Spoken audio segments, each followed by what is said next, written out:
I'm not going to shock anyone by giving you further evidence that Congressman Steve King is kind of a piece of shit. You're aware of it. You've seen his quotes if you've been following the news. You know the cantaloupe calves and all of that. This is a guy with some bizarre, old-school racist views on different groups. But he went above and beyond in commenting on some international news when he sent this tweet saying, "Wilders understands that culture and demographics are our destiny. We can't restore our civilization with somebody else's babies." Let that sink in there. Other people's babies aren't going to restore our civilization. We need our babies, okay? And then you think, what sorts of babies does he have in mind when he says our babies? Okay, because he says other cultures, other demographics. That's the context right there. And so some people have leaped to the crazy conclusion that what he's saying is basically echoing one of the core foundations of current day white supremacy. That we have to worry about future birthrights and immigration because it's going to change the mix. It's going to muddy our bloodlines with all these other babies, okay? This is something that we hear all the time from alt-right writers and extremists of various sorts, but up until now, outside of Donald Trump and Steve King previously, politicians have been a little bit nervous about so clearly dog whistling to the most racist elements of our society.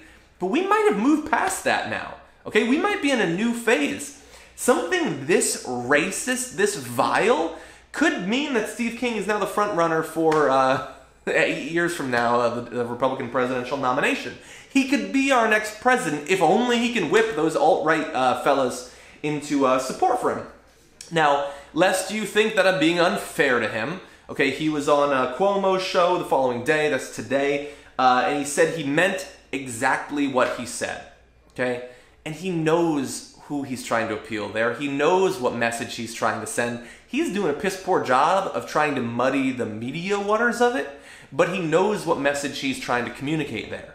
And we need to be aware of this, man, because there's so much that we need to work on in the next few years, so much damage being done to this country on a daily basis that we need to organize against, resist, be vigilant. And that vigilance is so taxing, I understand. When you go to a march, you go to a rally, you get so worked up, and then you need to do more, and the next day you need to do it, and you need to track all the corruption. That is so fucking exhausting. But we need to understand that on the other side, their shame, the veil, is starting to fade away. And some of the core beliefs that they have, as I said before the election, they now feel emboldened to simply state it, okay?